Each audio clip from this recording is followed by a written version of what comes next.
The door didn't slam. That's what he would remember most years later. Not the sound of anger, not shouting, not even the words that had been said before. Just the quiet, almost gentle click of the door closing, like it didn't want to disturb anything. Like it didn't want to admit that something permanent had just happened. 7-year-old Keanu Reeves stood in the hallway, frozen in a moment that felt too big for his small body to hold. His fingers were still curled around the edge of the wall, as if he had been about to step forward, about to say something, about to stop it. But the moment had already passed. His father was gone. Not the kind of gone that comes back in a few hours with groceries or apologies. Not the kind that tucks you in at night or laughs at something silly on television. This was a different kind of gone. The kind that leaves a shape behind in the room. An emptiness you can feel even when you don't have the words for it. The house didn't feel like a house anymore. It felt hollow. The ticking clock on the wall grew louder, each second echoing through the silence like a reminder that time was moving forward even though everything inside him wanted it to stop. Somewhere in another room, a glass shifted slightly, settling into stillness. The air itself seemed heavier, harder to breathe.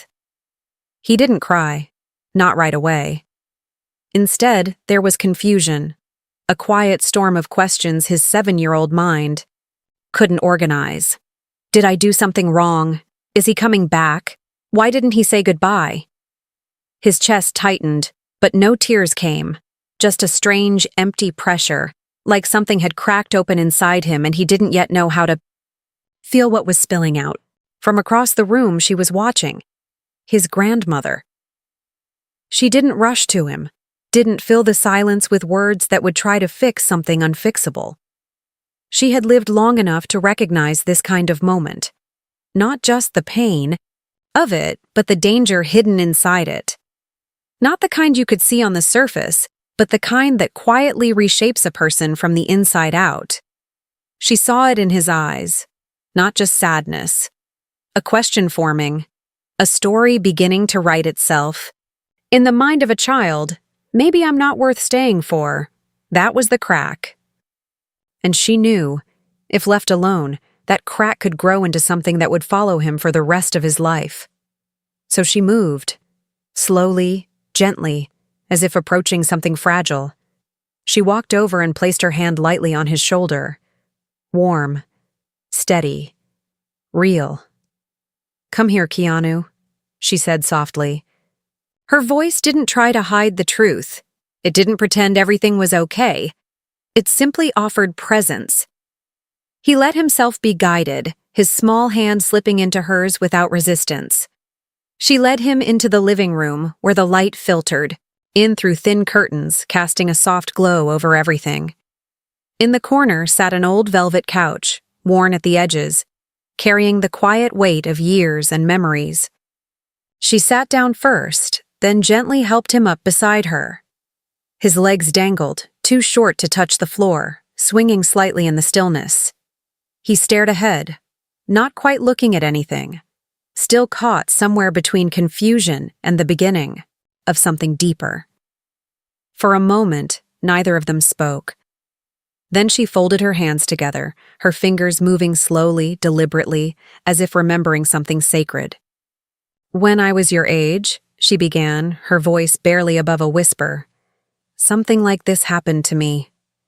He turned slightly, just enough to listen. "I lost everything I thought I could depend on," she continued. "And I didn't understand it. Not at first." There was no rush in her words, no urgency to explain everything, just a quiet unfolding. "But my grandmother—" She paused, a faint smile touching her lips. "She taught me something. Something that saved my life more times than I can count." That caught his attention. Saved her life? He didn't fully understand what that meant, but something about the way she said it made the room feel different. Less empty, less broken, more important. She turned to him now, her eyes meeting his, not with pity, not with sadness, but with a kind of knowing that felt steady and unshakable. "Keanu," she said gently, "there's something I need to teach you."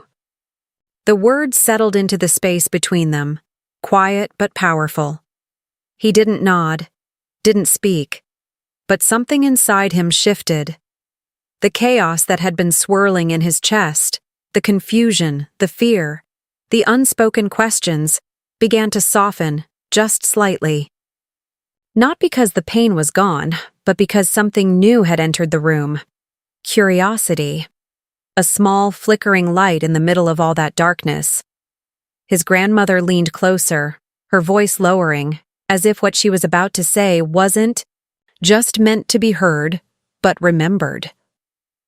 What she was about to give him wasn't a solution. It wasn't a way to bring his father back. It was something else, something deeper. Something that would stay with him long after this moment passed, long after he grew up, long after life tested him in ways he couldn't yet imagine. A few simple words, but words that carried the weight of survival, the beginning of a prayer.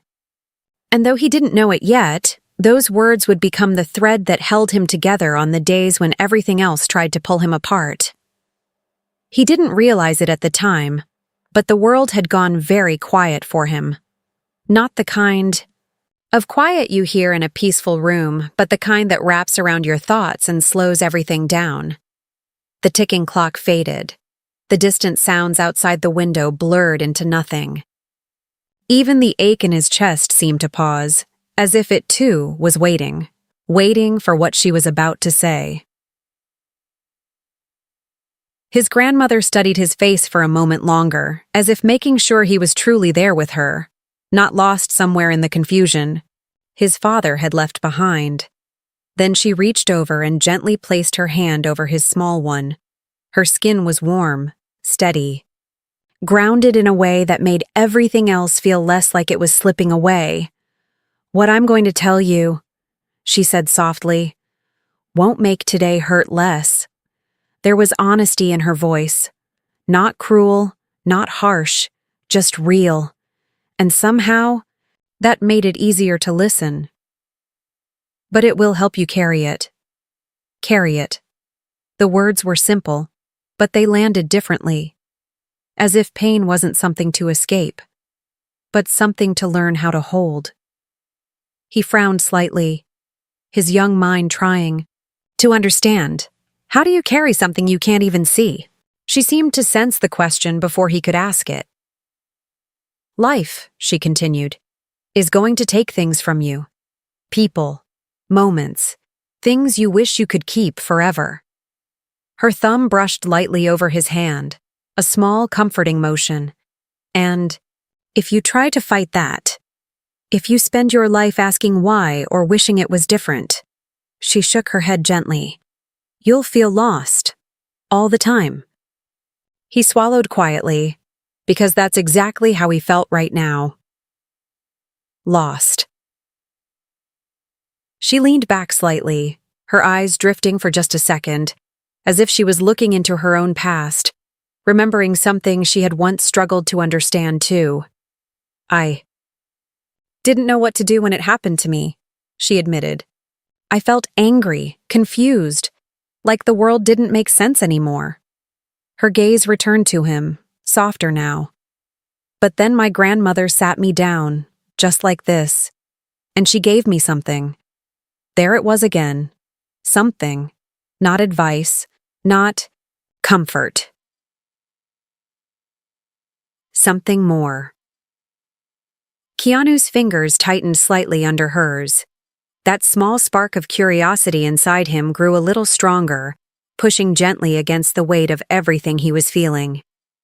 "What is it?" he asked quietly, his voice barely more than a breath. For the first time since the door had closed, he had spoken, and his grandmother smiled, not wide, not dramatic, just enough to show that something important had shifted. She leaned closer, her voice lowering even more, as if what she was about to say was meant only for him. "It's a prayer," she said. The word hung in the air. He had heard the word before, of course. In passing. In moments that never really stuck. But this felt different. This didn't feel like something distant or formal. This felt personal.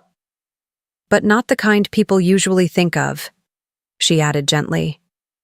Not something you say to ask for things. That caught him off guard. If not for asking, then what was it for? She could see the confusion in his eyes, the way his mind was trying to make sense of something unfamiliar. This prayer, she continued, doesn't change the world around you. A pause. It changes you. The room seemed to grow even quieter. Something about the way she said it made it feel important. Not just now, not just for this moment, but for something much bigger. Something he couldn't yet see. When everything feels like it's falling apart, she said softly. When you don't understand what's happening or why. These words will help you remember who you are. Who you are. At 7 years old, that question hadn't fully formed yet. But somehow, hearing it made something stir deep inside him. Like a door he didn't know existed had just been touched. He shifted slightly on the couch, his legs still dangling, but his posture different now. More present, more aware, listening. His grandmother took a slow breath, her hands folding together again, the same way they had earlier. There was intention in the movement now, like she was stepping into something sacred. Not dramatic, not heavy, just meaningful. You won't understand it today, she said quietly. Maybe not for a long time. Her eyes held his, steady and certain. But one day, you'll need it. And when she said that, something inside him believed her. Not fully, not completely, but enough. Enough for the chaos in his chest to soften just a little more. Enough for the fear to loosen its grip. Enough for that small, flickering curiosity to grow into something steadier. A beginning. She leaned in closer, her voice now barely above, a whisper, as if the words themselves needed to be handled with care. And just before she spoke them, Keanu felt it, that strange shift again. The pain wasn't gone. His father was still gone. The questions were still there. But now, alongside all of that, there was something else. A quiet sense that maybe, just maybe, this moment wasn't the end of something. Maybe it was the beginning of something he didn't yet understand. Something that would stay with him. Something that would return to him years later, in moments far heavier than this one. His grandmother's lips parted as she prepared to speak. And the world, once again, waited. For a moment, it felt like even the air was listening. Her voice, when it finally came, was softer than anything he had ever heard, so soft it didn't feel like it was meant for the room or even for his ears. It felt like it was meant for something deeper, something inside him he didn't yet know how to reach. "Repeat after me," she whispered. He nodded faintly, his eyes fixed on her face, trying to catch every word, every breath, every pause. "Let me see clearly." He hesitated for just a second, then echoed her, his small voice unsure but sincere. "Let me see clearly." The words felt strange in his mouth. Not like the things children usually say. Not playful, not simple. But not heavy either. Just unfamiliar. His grandmother gave a small nod, encouraging him. "Let me love fully." He repeated it again, a little steadier this time. "Let me love fully." Something about that line made his chest tighten slightly, but not in the same painful way as before. This was different, softer, warmer, like touching something fragile. She continued, "Let me serve humbly." He followed, the rhythm starting to settle into him now. "Let me serve humbly." The room seemed to hold the words as they were spoken, as if they mattered more than anything else in that moment. Then she paused, just long enough for him to feel that the last part was different, important. Her fingers gently squeezed his hand. "Let me trust completely." He repeated, it slower this time, as if something in him knew to be careful with it. "Let me trust. Completely." When the final word left his lips, the silence that followed wasn't empty anymore. It was full. Full of something he couldn't name. His grandmother didn't speak right away. She let the moment settle. Let the words find their place inside him, even if he didn't understand where that place was yet. Finally, she leaned back slightly and studied him again, not to check if he had memorized the words, but to see what had changed.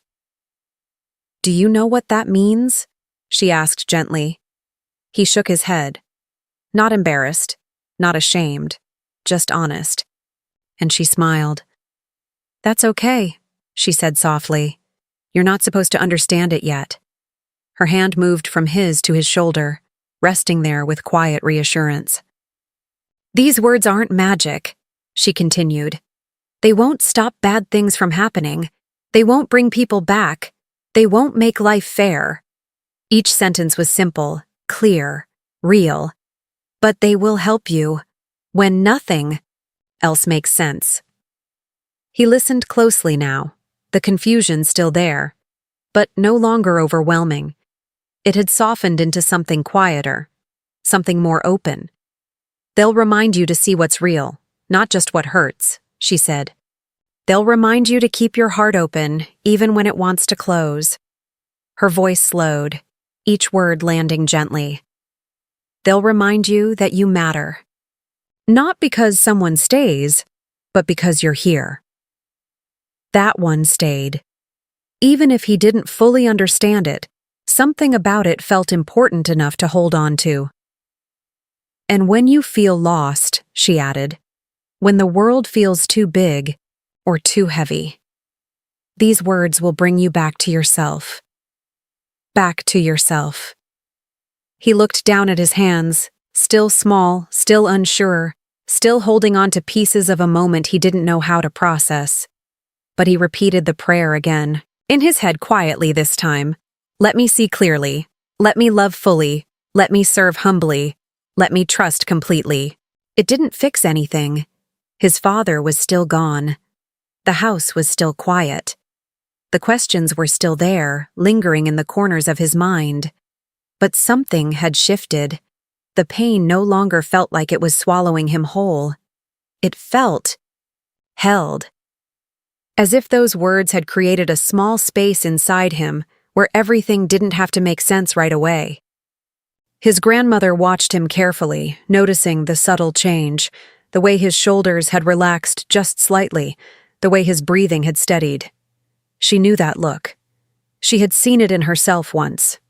The moment when pain stops being something that breaks you and starts becoming something you learn to carry. "You won't remember this day the way you think you will," she said quietly. He looked up at her.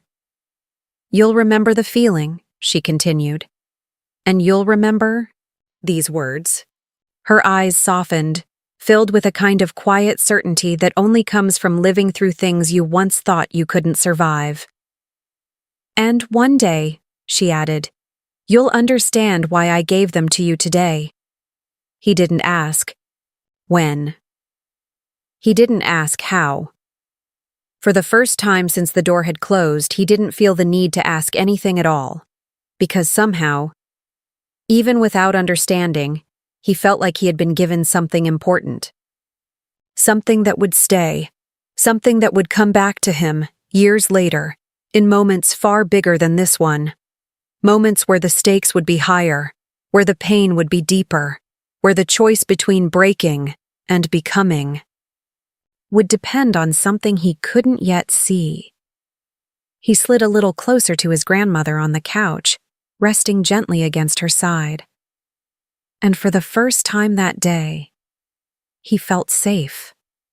Not because everything was okay, but because, in the middle of everything that wasn't, He now had something to hold on to.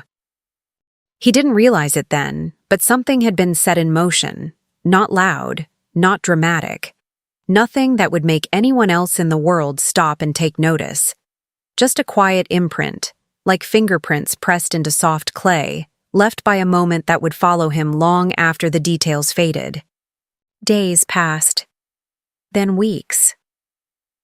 Life, in its strange way, kept moving forward as if nothing had happened. The same streets, the same routines, the same sunlight slipping through the windows in the morning. But for him, something was different. Not obvious. No, one would have looked at him and said, "That child is changing." But he was. At night, when the house grew still again, the silence returned.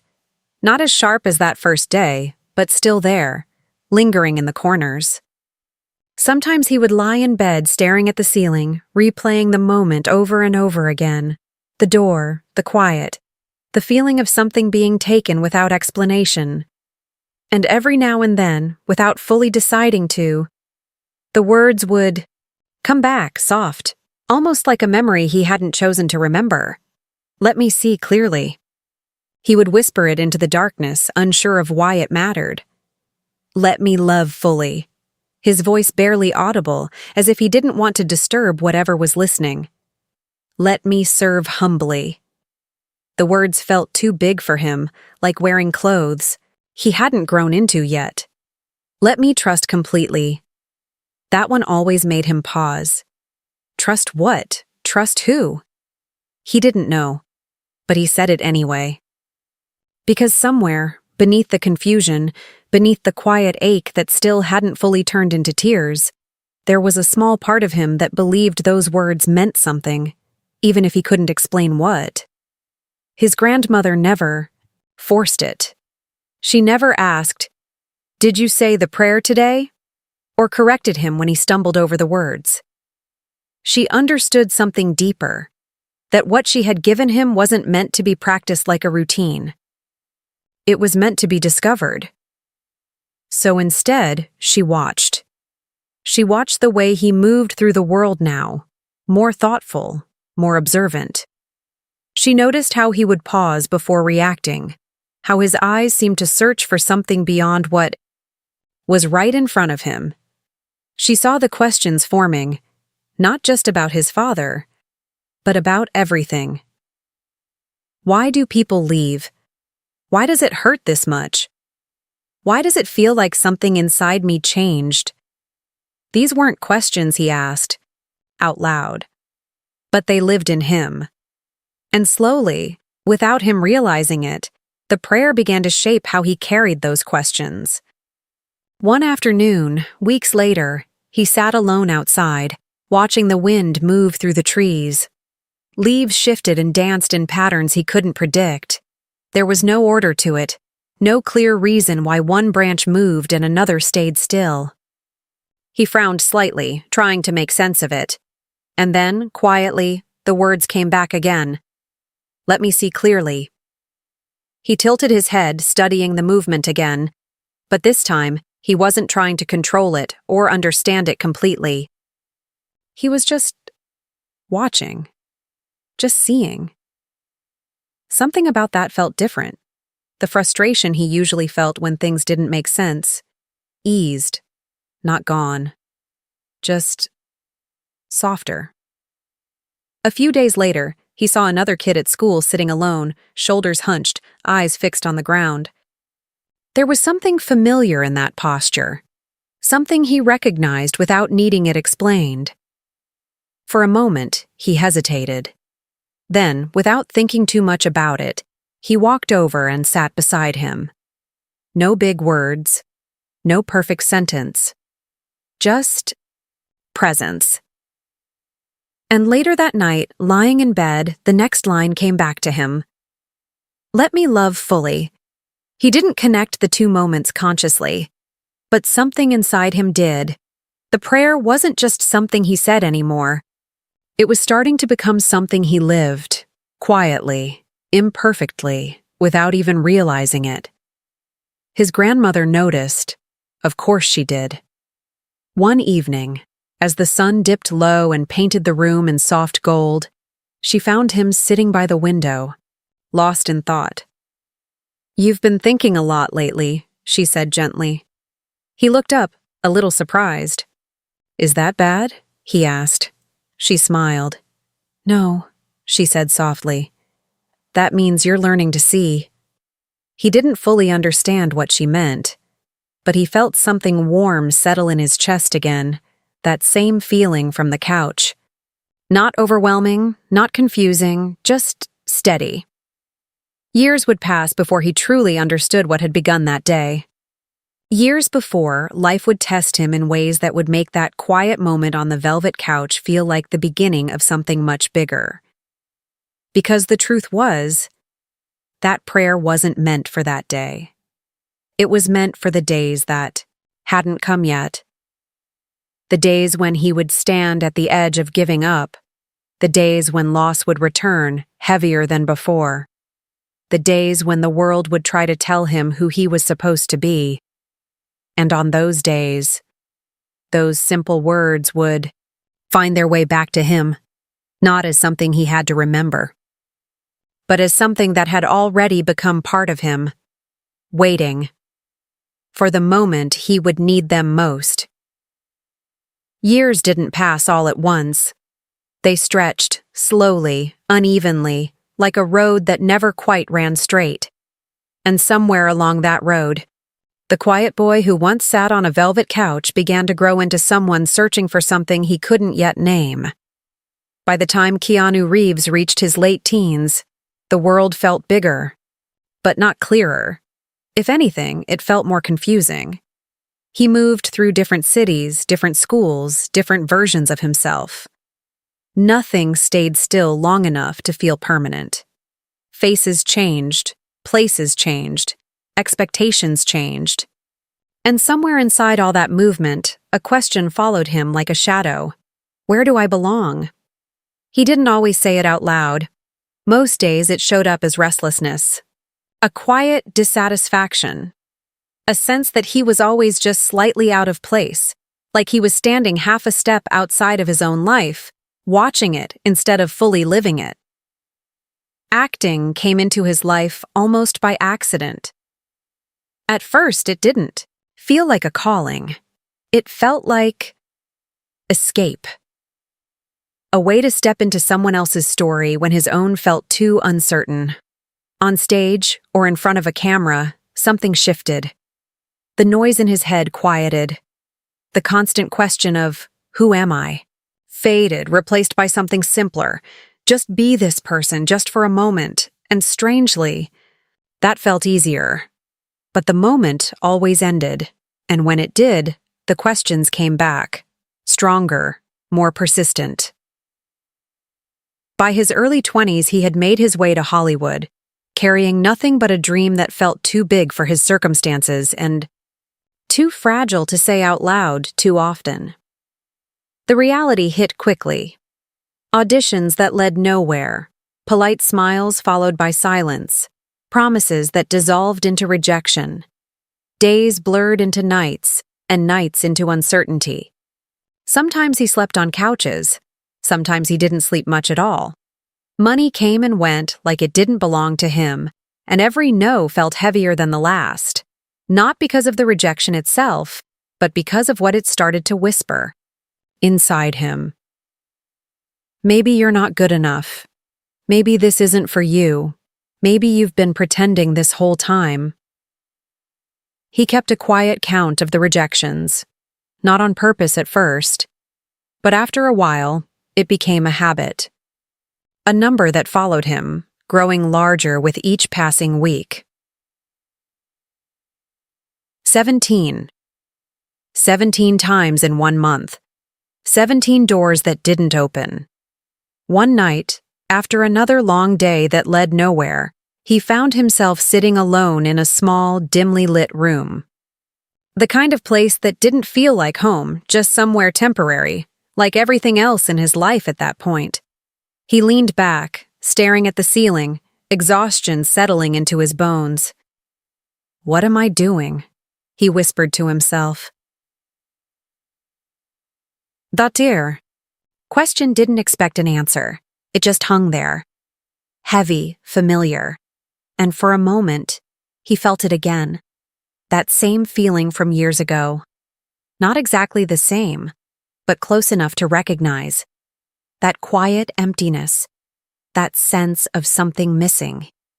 Closed his eyes, pressing his hands together loosely, not out of habit, not out of routine, but because something inside him reached for it, reached for something steady, and then, almost without effort, the words came back. Let me see clearly. He exhaled slowly. Let me love fully. The room didn't change. Let me serve humbly. His situation didn't change. Let me trust completely. But something inside him did. Not dramatically. Not instantly. Just enough. Enough to create space between him and the storm of thoughts pulling him under. Enough to remind him that maybe this wasn't about forcing something to happen. Maybe it wasn't about proving himself. Maybe it was about something else entirely.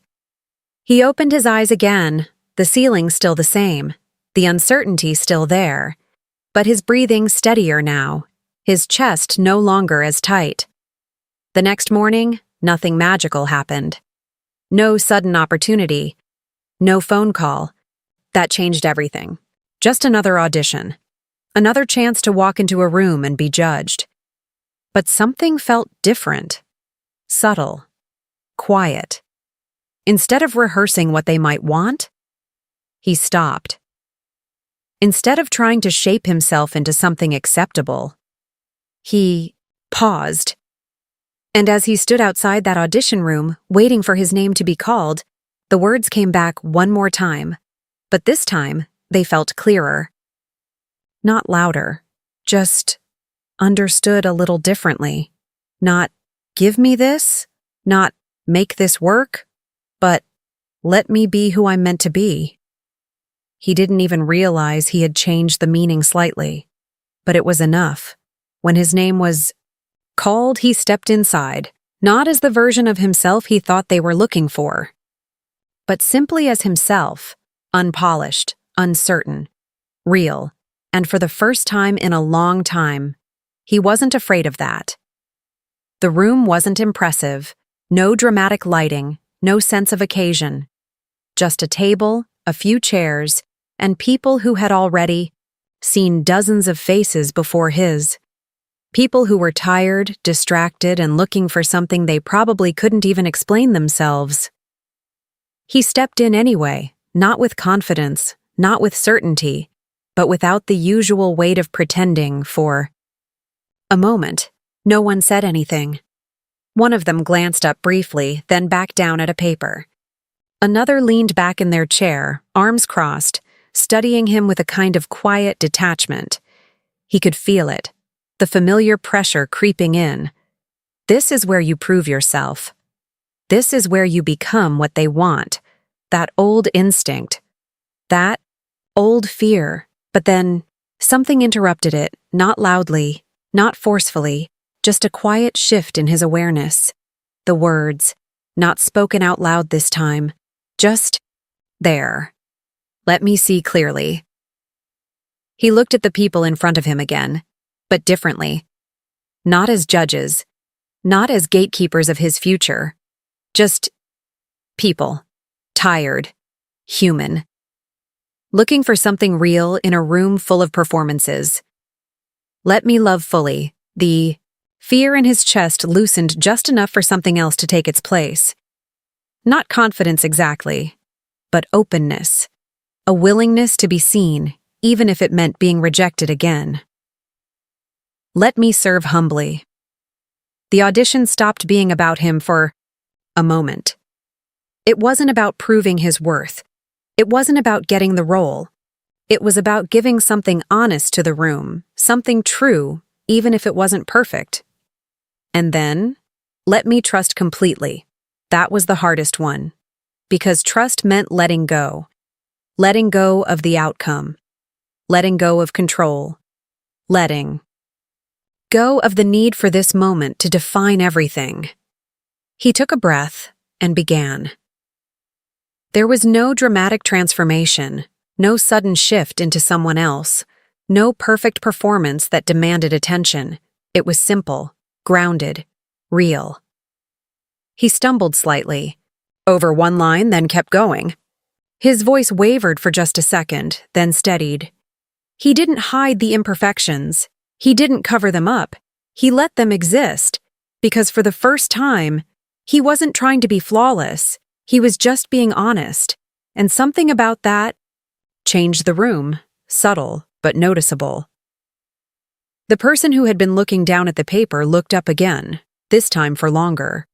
The one leaning back in the chair leaned forward slightly, not dramatically, not in a way that would make anyone gasp, but enough to show that something had landed.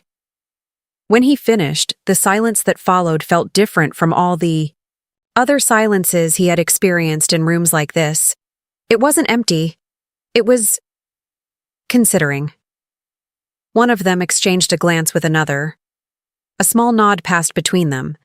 Then someone spoke. "Thank you." Just that. Simple. Neutral. The kind of response he had heard many times before. And yet, it didn't hit the same because for once, his sense of worth wasn't hanging on what they said next. He nodded, turned, and walked out of the room. The door closed behind him, and for a moment, he just stood there in the hallway, waiting, listening, feeling. But not for their decision, for himself, for what had just happened inside him.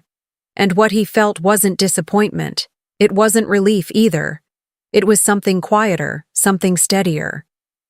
He had shown up as himself, fully, without hiding, without shaping.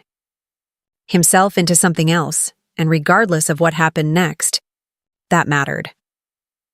A few minutes later, the door opened behind him. He turned, not expecting much. One of the casting directors stepped out, holding the door slightly open. "Hey," they said, gesturing for him to come back in. He hesitated for just a second, then stepped forward. Inside, the energy had shifted, not dramatically, but enough to feel. They asked him to read again. Then again, a different scene this time. Less structured. More open. He followed, not overthinking, not forcing anything. Just staying present, just responding honestly to what was in front of him. Time blurred slightly. Minutes felt longer, then shorter. And finally, after one last exchange of glances, between them, someone smiled. Not the polite kind, a real one. "We'd like you for the role." The words landed softly, but their meaning carried weight. He blinked, almost as if his mind needed a second to catch up. "Wait. Really?" he asked, the disbelief slipping through before he could stop it. A small laugh from across the table. "Yeah," one of them said. "Really?"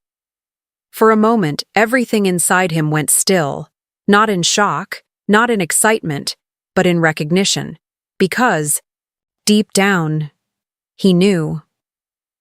It wasn't just about getting the role. It wasn't about luck. It wasn't even about talent, not entirely. It was about that shift, that moment when he stopped asking the world to give him something, and instead allowed himself to become something.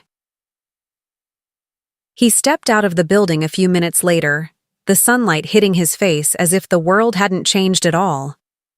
Cars passed, people walked by, life continued, unaware that anything significant had just happened. But inside him, something had.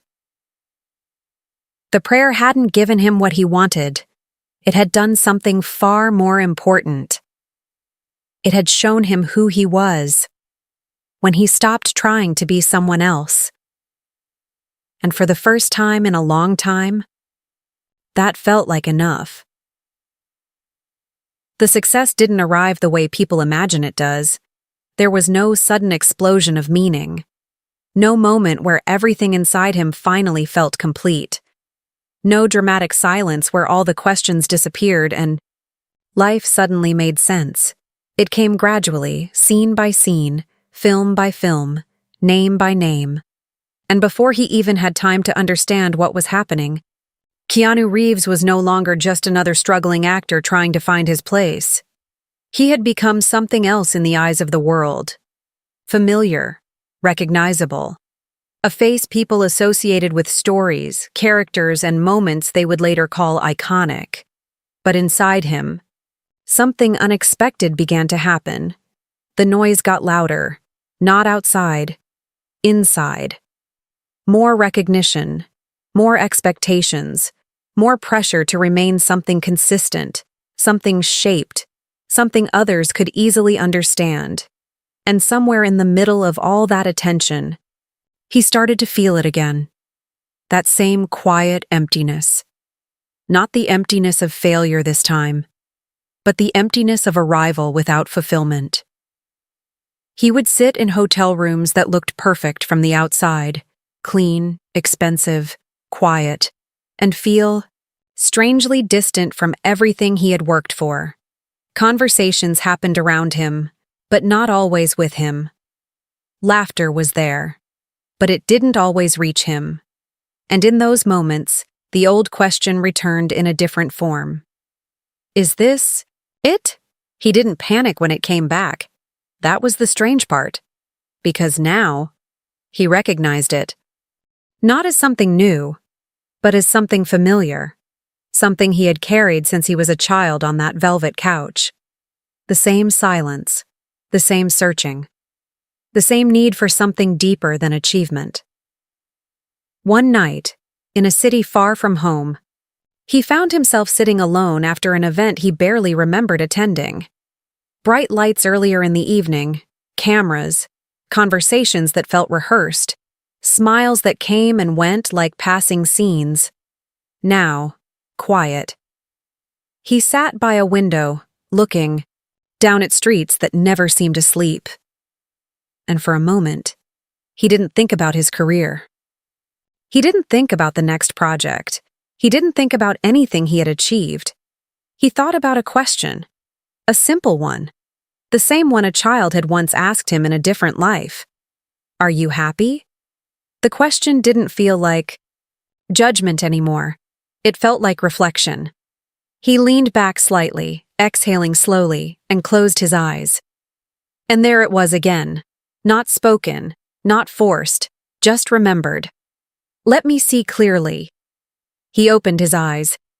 And for the first time in a long time, he didn't see himself as the world saw him. Not the roles, not the fame, not the expectations. Just a person. Let me love fully. He thought about the people he had met along the way. Not the crowds, not the audiences, but the individuals. The ones who had shown him kindness without needing anything in return. The ones who had shared moments of truth without cameras watching. Let me serve humbly. He thought about the work that mattered. Not the recognition it brought, but the connection it created. The moments where someone felt seen because of a story he had helped bring to life. Let me trust completely. This one still felt difficult. Because trust wasn't about control.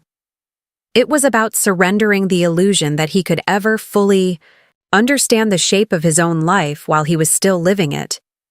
He opened his eyes fully now. And something had shifted.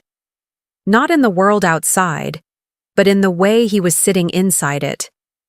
He wasn't chasing anything in that moment. Not success, not validation, not even clarity. Just presence. And then, unexpectedly, a memory surfaced. That velvet couch, his grandmother's voice, the weight of words he hadn't fully understood back then, but had somehow carried with him through everything. He realized something then. The prayer hadn't been guiding him toward success. It had been guiding him through it. Not to escape pain, but to move through it without losing himself. Not to avoid emptiness, but to understand it. Not to become someone else, but to become fully himself. Outside, the city kept moving. Inside, something finally softened. Not resolved, not finished. Just understood a little more deeply. And for the first time in a long time, he didn't feel like he was searching for something missing. He felt like he was remembering something he had never truly lost. The night felt different, not because anything outside had changed, but because something inside him no longer reacted the same way to it. The world was still loud in its own distant rhythm. Cars passing, lights blinking, people living lives that would never intersect with his. But inside the quiet space, he had finally learned to recognize there was no urgency anymore, no chasing, no grasping, just stillness. Keanu Reeves stood by the window for a long time without moving, as if he was waiting for something to interrupt the silence. But nothing did. And for once, he didn't try to fill it. Instead, he let it exist, let it breathe, let it hold him without asking anything in return. And in that silence, something long buried began to rise, not as a memory, not even as a thought, but as a feeling. The velvet couch, his small legs swinging above the floor. A voice that didn't try to fix the world, only to steady it. His grandmother. For years, he had carried those words without fully understanding their weight. He had spoken them in moments of struggle, in moments of doubt, sometimes without even realizing he was returning to them. But now, they didn't feel like words anymore. They felt like a way of being. Let me see clearly. Not to predict everything. Not to control outcomes. But to stop lying to himself about what was real. Let me love fully, not carefully, not conditionally, not only when it was safe, but with the understanding that everything meaningful comes with risk, and that risk is what makes it real. Let me serve humbly, not for recognition, not for identity, but as a reminder that he was never separate from others, even when fame tried to convince him otherwise. Let me trust completely, not in outcomes, not in certainty, but in something larger than his fear, something he could feel but never fully explain. He finally moved away from the window and sat down, not because he was tired, but because standing suddenly felt unnecessary. His life didn't flash before his eyes. There was no dramatic realization, no single moment where everything suddenly made sense. Instead, there was something quieter. A recognition that the story had never been about arrival. It had always been about presence, about learning how to remain open through every version of life. Loss, success, confusion, love, emptiness, meaning, and everything in between. The same boy who once sat on a velvet couch had lived through worlds he could never have imagined, and yet, he was still here, still becoming, still learning, still listening. He thought about all the people who had crossed his path without knowing the role they had played in shaping him. A child's question in Tokyo, a stranger fixing a fence in the dark, a boy in a hospital bed who spoke about loneliness with surprising clarity. Moments that seemed small at the time, but had quietly rewritten something inside him. None of them were coincidences. None of them were separate.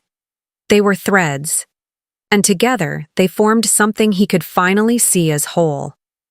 Not perfect, not complete, but connected. He exhaled slowly, and for the first time, the question that had followed him for most of his life didn't feel like a burden. It felt like a guide. Who am I supposed to be? And the answer, finally, wasn't something he had to chase. It was something he had to live. Not once, not perfectly, but again and again, in small decisions, in quiet moments, in how he treated people when no one was watching, in how he treated himself. When no one was applauding, the prayer wasn't something his grandmother gave him to escape life. It was something she gave him so he could meet it fully.